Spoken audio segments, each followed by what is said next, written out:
Very good.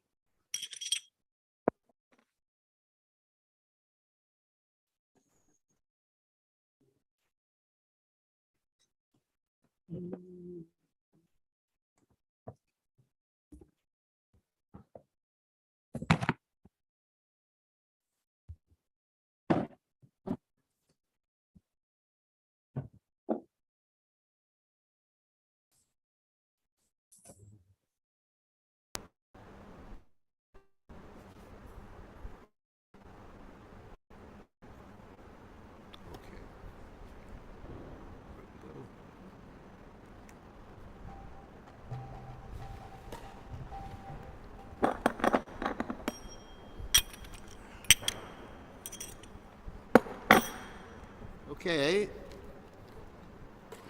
so today is a very special day on the Vaishnav calendar.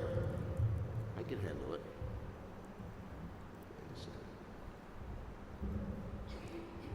It's the commemoration of the disappearance day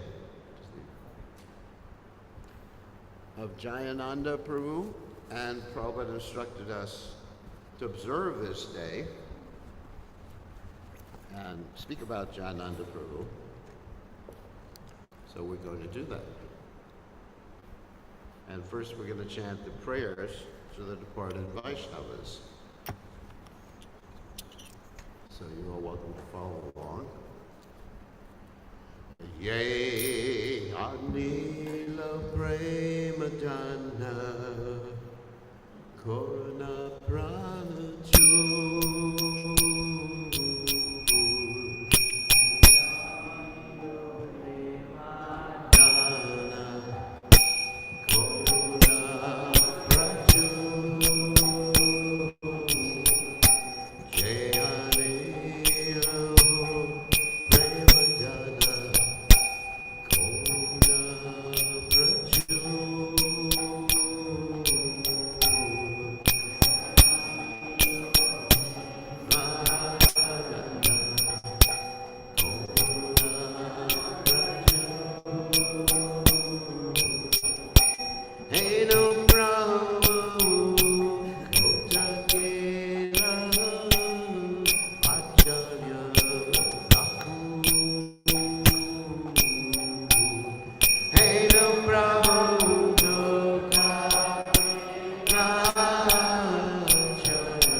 Sa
Paramahansa Paramedikacharya Osutera Sajashi Shimad, His Divine Grace Savaya Chananada Bhaktivedanta Goswami Srila Prabhupada Ki Jai.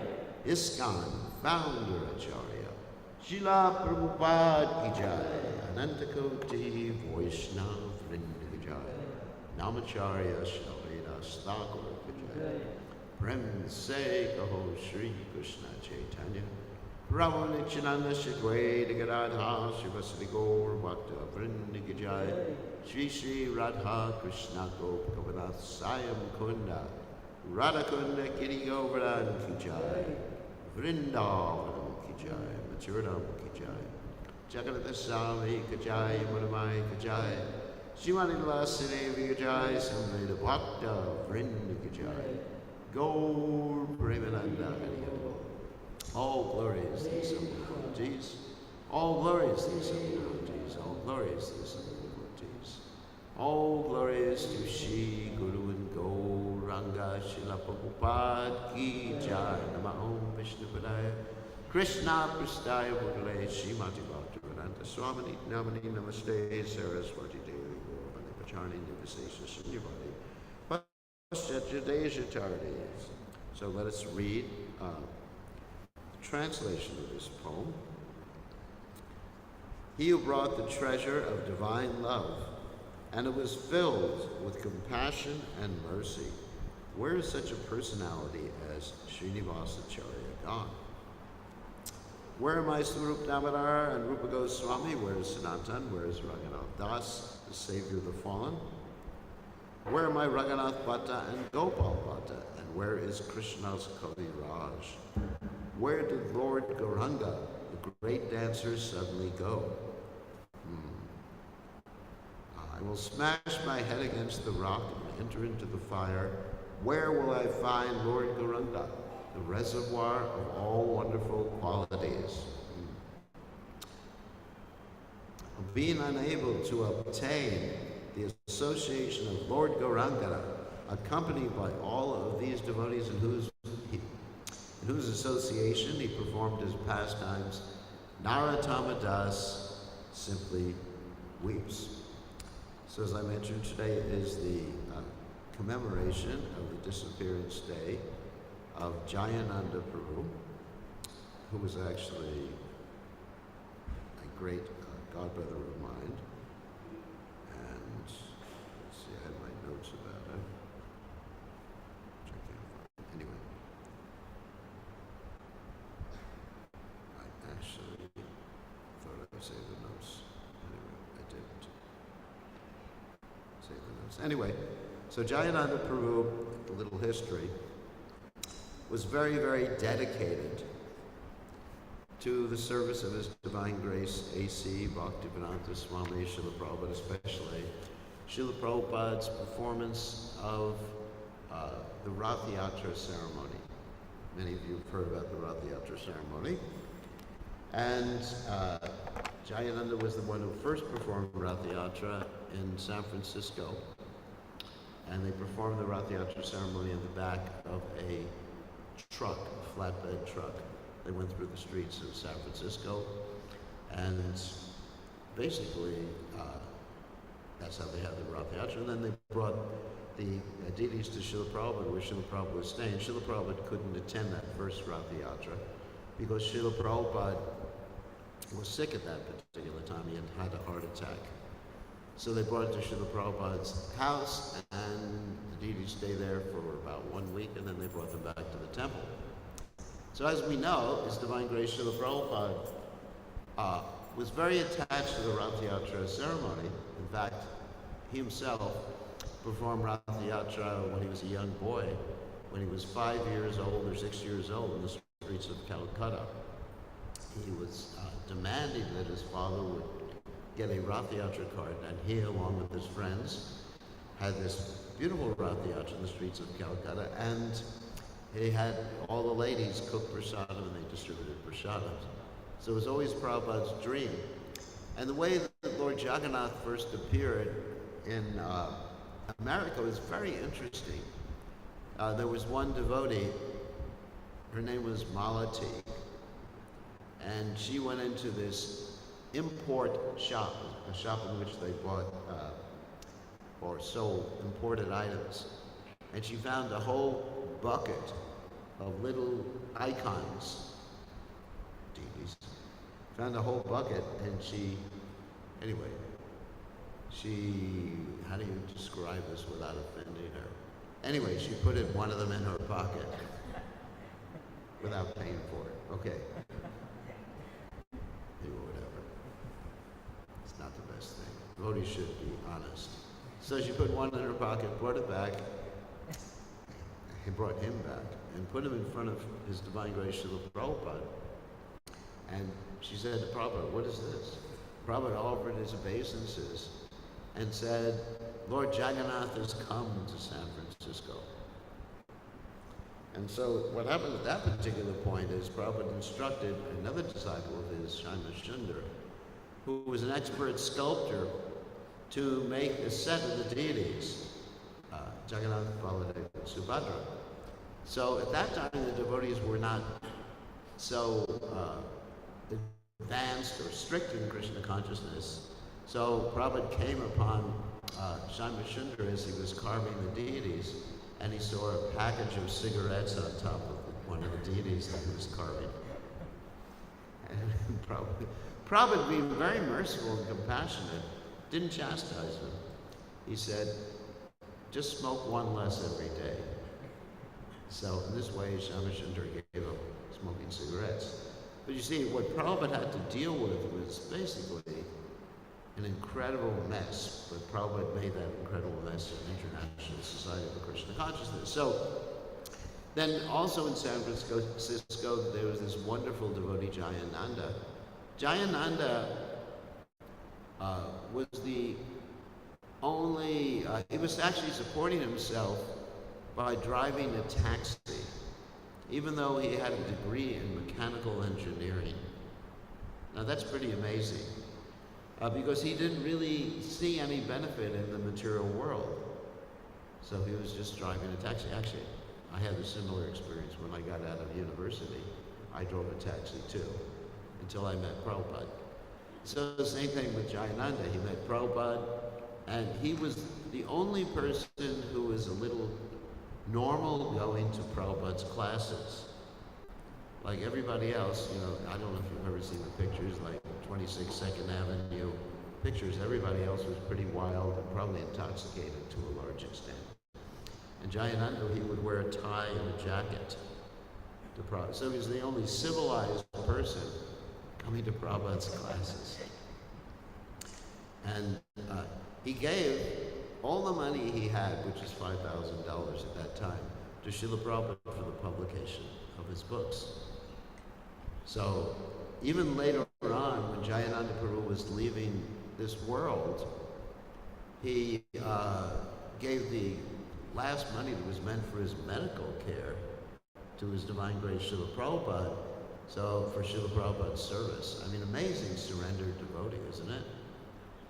So, of course, I had some experiences with Jayananda personally. He and I, sometimes we'd cook in the kitchen, or I would assist in cooking in the kitchen. I can't say that I cooked, I assisted him.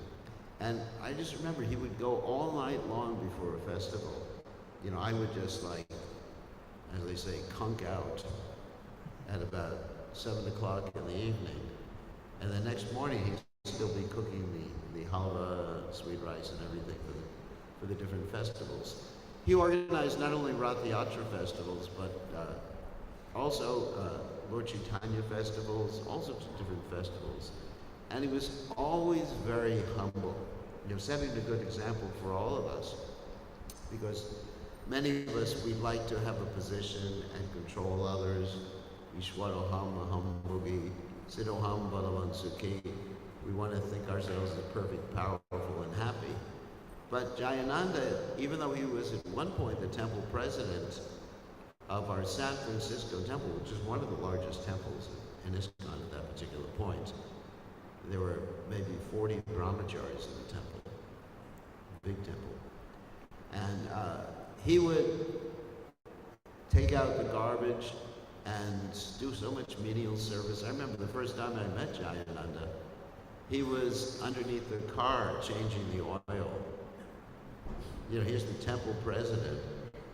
You come to the temple, you know, normally you find the temple president sitting in a big office, and he's controlling the money and like that.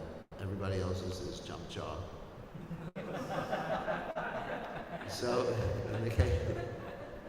in the case of Jayananda, he was under the car. You know, I had to speak to him, and all I could see were his feet sticking out from under the car. So that's a real devotee. That's someone who wants a position.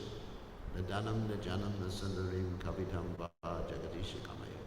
Mama janmani janmanishvare. Bhavata bhakti hoiti vitore. Now there's one interesting story that one time a new person was coming to the temple, and first person he encountered or came across was the person who was emptying the garbage. And that was Jayananda. He was taking the garbage and emptying it into whatever the bin was supposed to be. And so he had talked to Jayananda, and he was so impressed he said, if your garbage men are so nice like that, I want to join your movement. So really that's a devotee's consciousness, that we're ready to do whatever Krishna wants. And everything we do is service, whether we're sitting on a vyasasana or we're sitting cleaning the toilets. It's actually all the same in Krishna's eyes. Krishna doesn't say give special mercy to those who are sitting on the vyasasana. No. He actually gives more mercy to those who clean the toilets, because they're humble. And being humble, you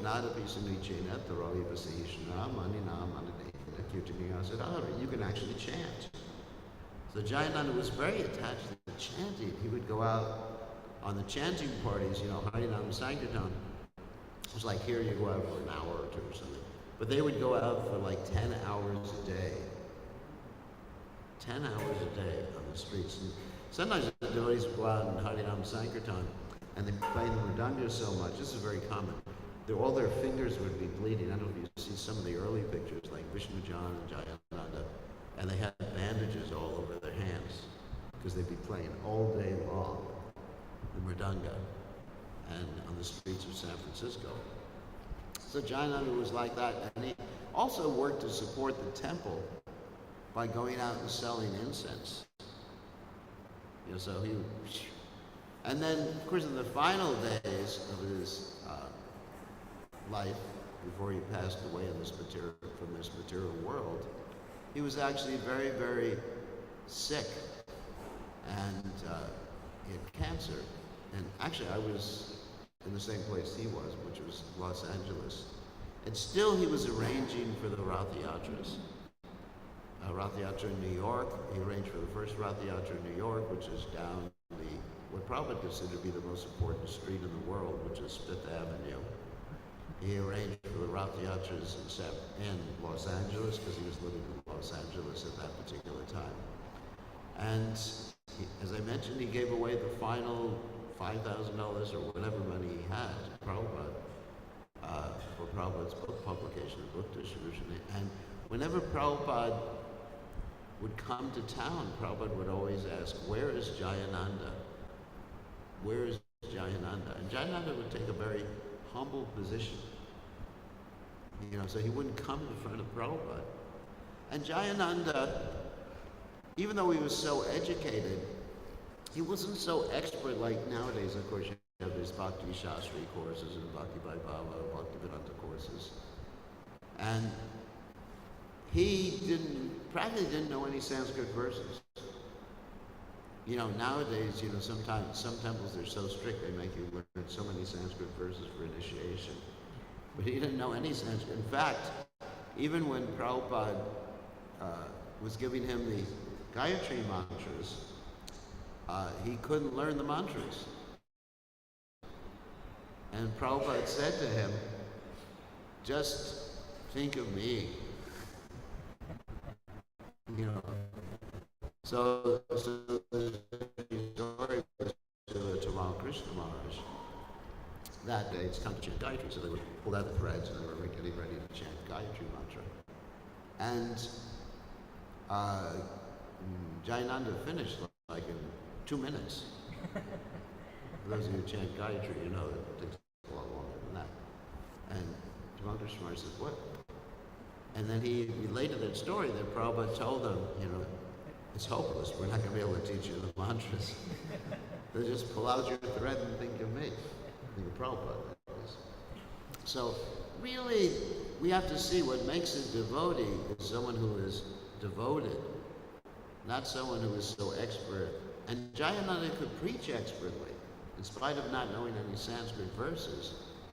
His preaching, and I believe some of the classes are actually on the internet, recorded classes of Jayananda, which I encourage you to listen to. He could preach so expertly about the holy name. Basically, it was almost the same class every class that he gave, which was, you got to have faith in Prabhupada, you got to have faith in the holy name, everything is in the holy name. So that's really the point, Yasya Devi Para Bhaktir, that if one has faith in Guru, one has faith in the holy name, the faith in Krishna, the Vedic literatures, then everything gets revealed. Isn't it? Yasya Devi Yatha Devi Guru Vashaite Katita Yarta Prakashante Mahatmana. To such a great soul, everything gets revealed. So anyway, eventually he did leave his body at the time of Mangal Arati. Actually, I was in Los Angeles at the same time. And just when the conch shell blew. So when the conch blows, in the old days we used to blow the conch shell before COVID. So when the conch shell blows, it's a sign of victory. So he left his world at that particular point. And not only that, Prabhupada wrote a letter of condolence or separation from Jayananda. And it was an interesting letter where Prabhupada was feeling separation. Prabhupada never wrote a letter like that about anybody else who passed away. That letter is available. He said, I'm feeling great separation from Jayananda.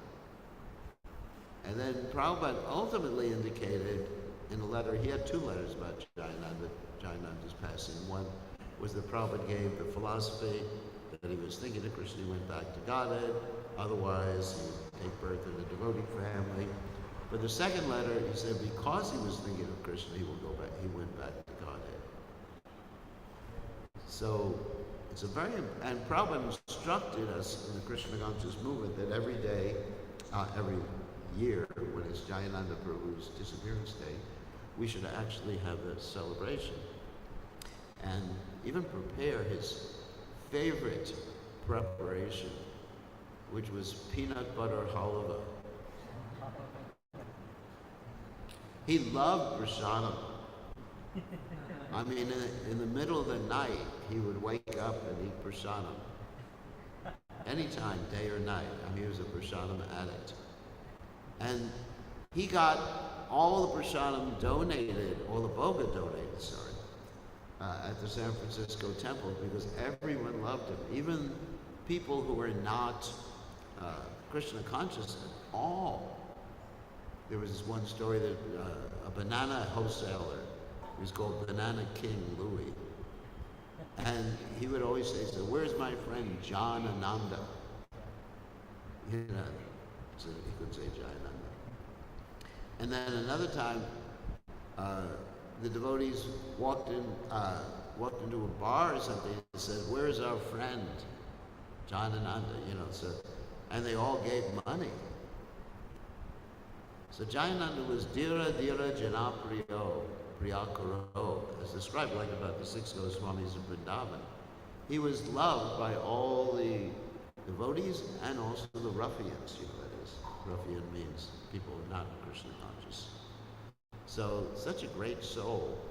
And I'm very fortunate to have had his association and the association of many of my dear godbrothers and godsisters who served Prabhupada in a causeless way. Obviously, he was a devotee from his past birth, just waiting to meet his divine grace, Srila Prabhupada, and serve his divine grace, Srila Prabhupada. So all glories to Jayananda, Jayananda Prabhu. Does anyone have any questions before we to the Bhagavatam about Jayananda. These are some of the things I remember, but, oops. What's happening here? Okay.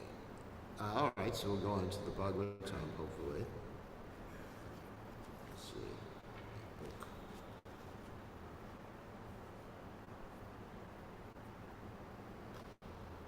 All right. Let's see, Bhagavatam. Okay, so we are reading, actually it's quite a long verse, from Srimad Bhagavatam, 1st Canto, 12th chapter, text 23. Om Namo Bhagavate Vasudevaya.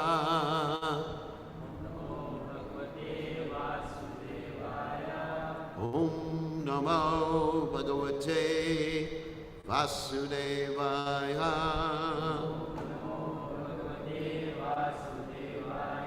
Om Namo Bhagavate Vasudevaya.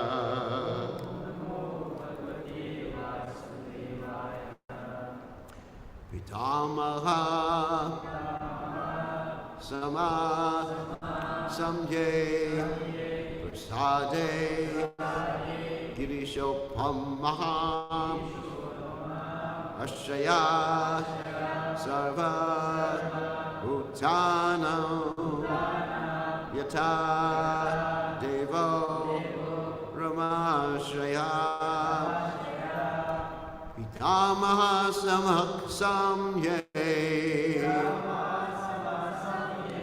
Prasade Girishopama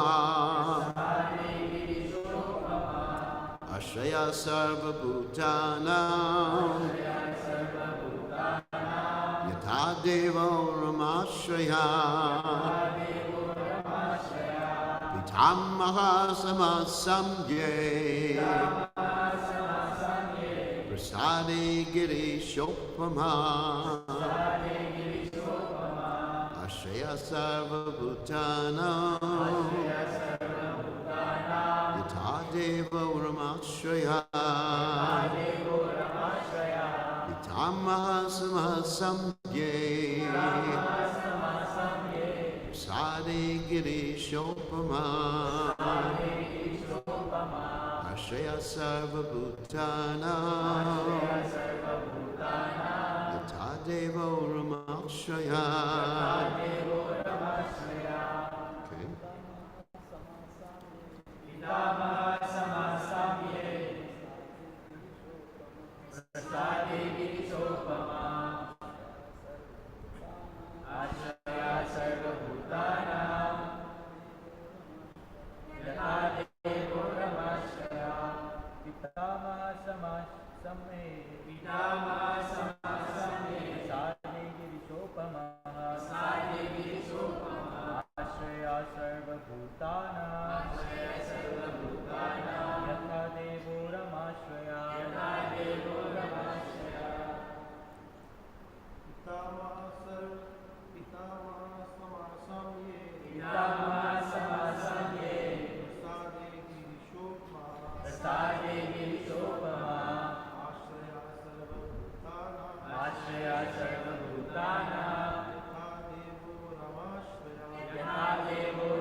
Ladies?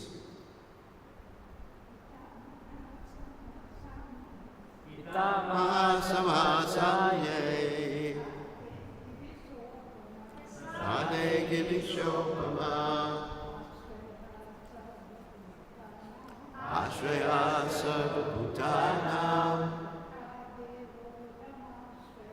Yata Devo Ramashaya Pitamaha Samye Prasade Girishopama Ashaya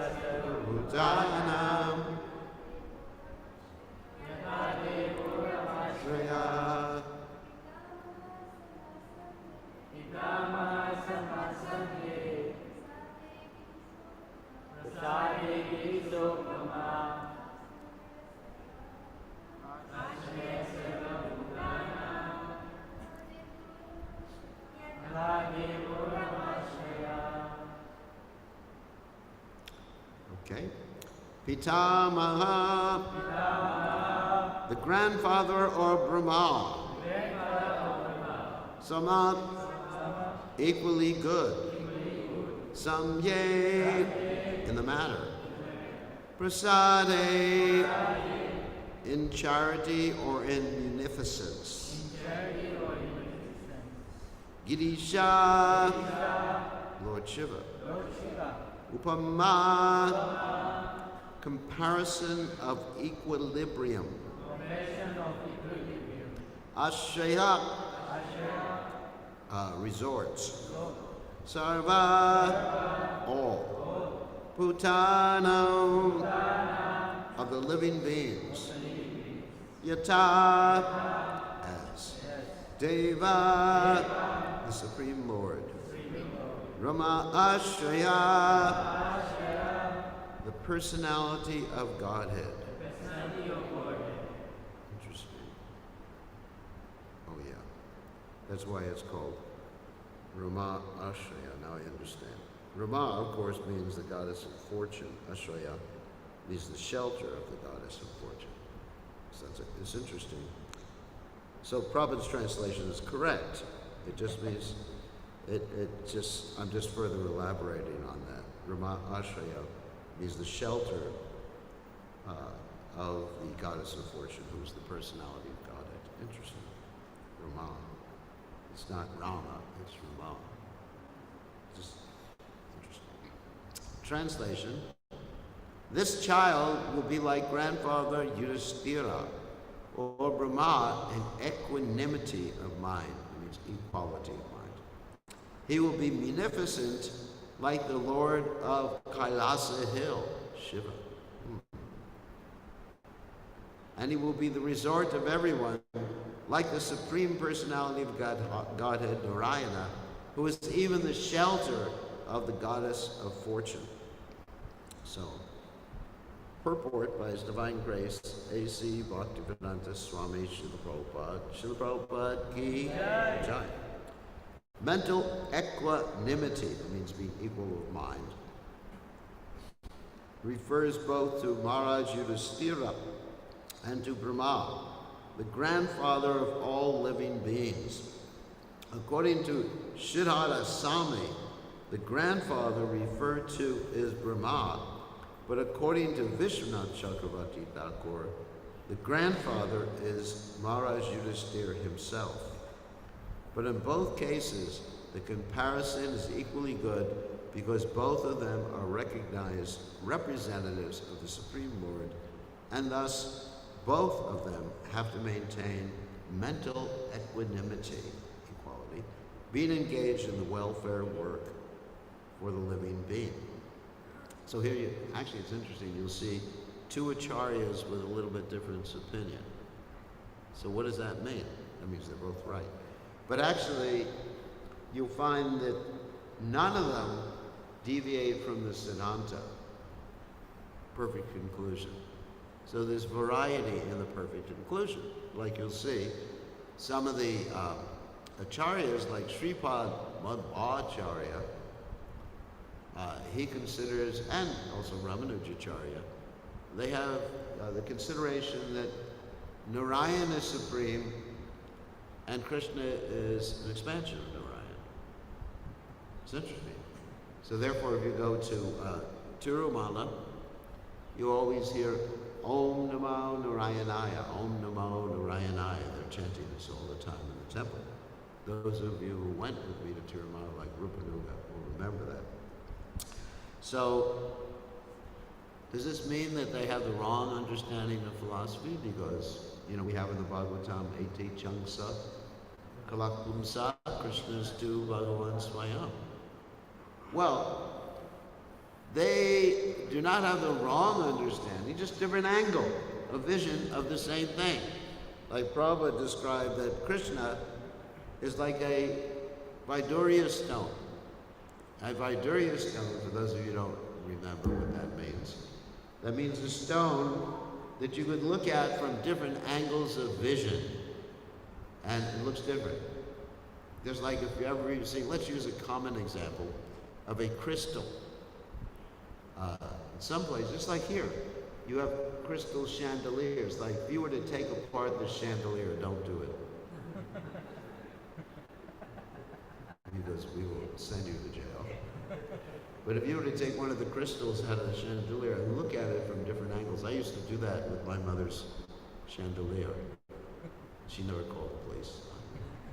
I would look at the world through different angles of vision, and it looked different. And so it's the same world. So, just like sometimes in some places they chant Hare Krishna beginning with what? Hare Ram. They start Hare Ram, Ram Ram, Hare Hare, Hare Krishna, Hare Krishna. But in the end it ends up in the same thing.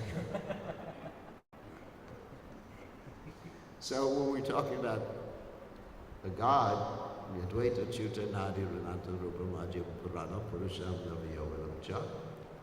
There's one God, and he exhibits himself in different ways. That's why Jayana Goswami would say, Keshavadrita Narahari Rupa, Keshavadrita Shukara Rupa, Keshavadrita Rama Shurira, Jaya Jagadisha Hari. So, it's not that one is wrong and the other one is right. Of course, we do understand that Krishna manifests more qualities in his Raj pastimes than he does outside of Raj. You know, he has intimate devotees, intimate pastimes, unexcelled beauty, and he plays a flute. He never plays a flute outside of Vrindavan. So try to remember that. Even though in the Hindi movies they show Krishna and Dwarka playing a flute. Or in the battlefield of Kurukshetra playing a flute. It's even worse. The battlefield of Kurukshetra, he's Vasudeva Krishna. So I thought it was important to explain that particular point about why one should not get confused if acharyas have different opinions about things that are not the Siddhanta, they're not Tattva, they're not dealing with Ras, they're simply dealing with different angles of vision. So Prabhupada sort of brings those two together in this particular purport. And another point here is that if someone wants to be a boss or a mother or a father, like Lord Rishabhdev says, if someone wants to be mother or father, they should not do it, mother or father or guru, whatever, until they're capable of saving their dependents or people who work under them from the cycle of birth and death. So that means, according to this, that one has to maintain mental equanimity. This is a very interesting statement. That means like samadarshi, which is the same thing. You know, the Bhagavad Gita verse, Vidya Vinaya Sampane Vamani Gavyashtani Shunichara Svapati Cha Pandita Samadarshana. So a learned Pandit sees all the living entities equally. That's vision in the mode of goodness. And so, it also means not losing control of your temper, vacho, vego, manasa, krota, vego, jiva, vego, udara, pashta, vego. A devotee can get angry, but not being controlled by anger. You use anger. Just like a Kshatriya, he uses a weapon, but he's not supposed to get controlled by a weapon. We were just telling a story from the Ramayana where Sita Devi was preaching to Lord Ramchandra because Lord Ramchandra was carrying around a bow. And she said, it's very dangerous carrying around a bow. Having a bow is basically going to force you to start killing innocent people. And why should you kill innocent Rakshasas? And of course, Lord Ramchandra replied that actually, I'm actually been asked to do this by the sages, to protect the sages. Sita Devi before it told a very interesting story how one can lose control very easily. She said once upon a time there was a sage and he was meditating and Indra wanted to stop him from his meditation. So Indra sometimes sends down dancing girls, but in this particular case, Indra just gave the sage a bow and arrow. And the sage, after he got the bow and arrow, he started practicing and he started killing and he fell down. So it's interesting. You could try that sometimes, you know. Of course, when we were young, we were always given guns. So immediately, you know, people give you a toy gun. You start shooting, you're dead, you're dead. So it's like an automatic thing. So therefore, even though we have the ability to do so many things, you know, we have the ability to overeat, we have the ability to get angry and all these things like that.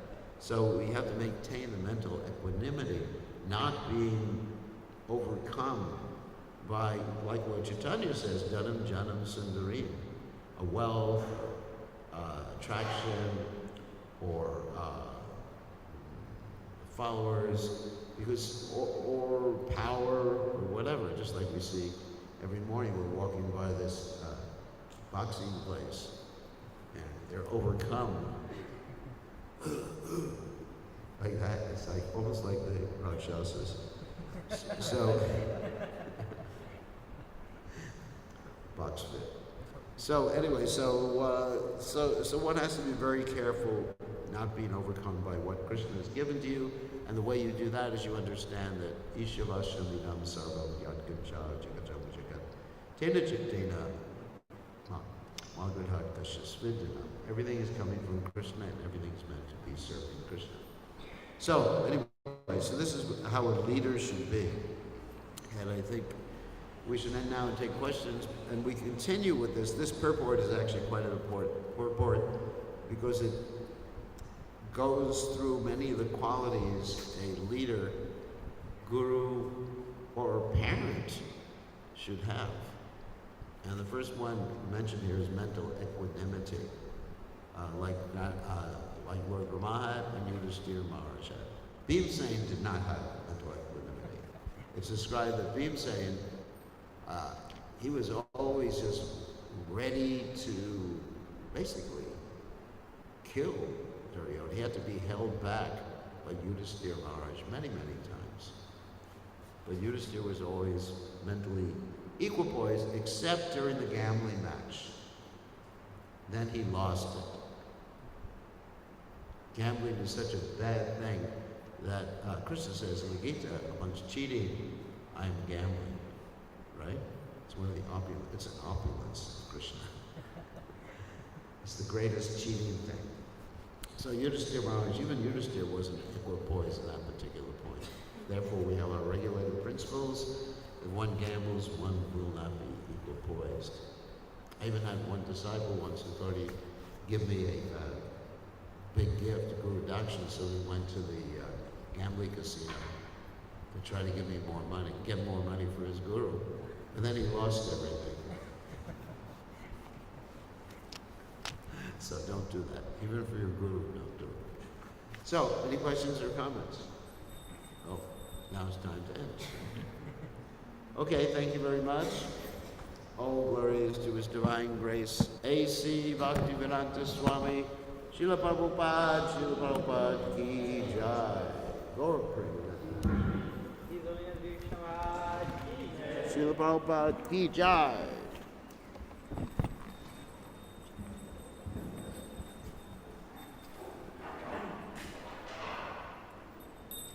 Jai, Shri Gauranatai Ki Jai.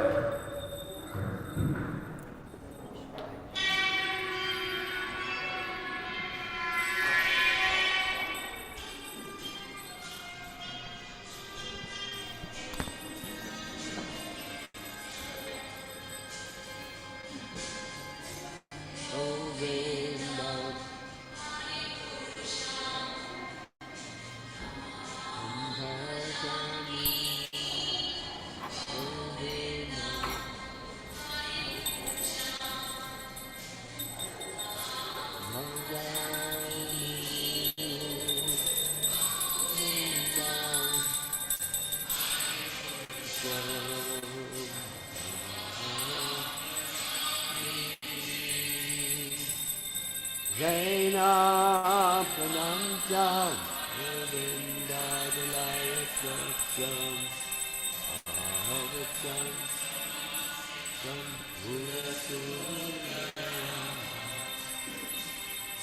Kanna Kokoku Kamalia Isheka Shivam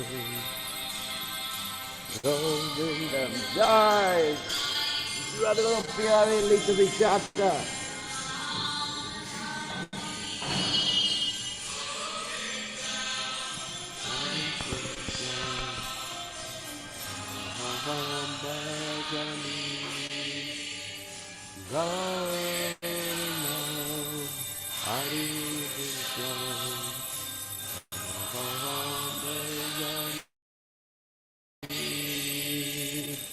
Angani Asa Shakalan Shiyadri Nansi Asyanti Kanti Shiram Jayanti Anganati Mayataru Jala Vigraha Jai Sitaram Lakshman Hanuman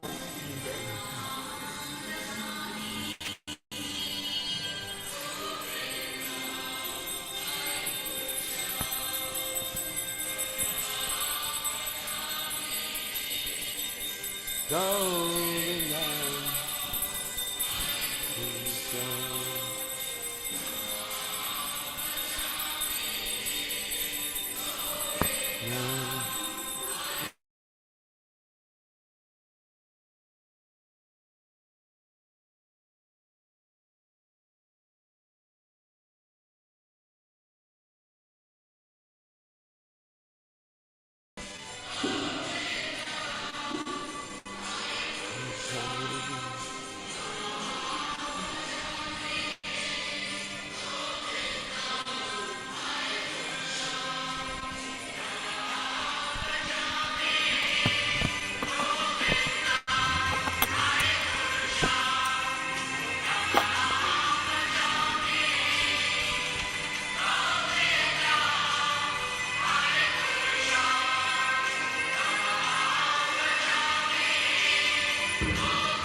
say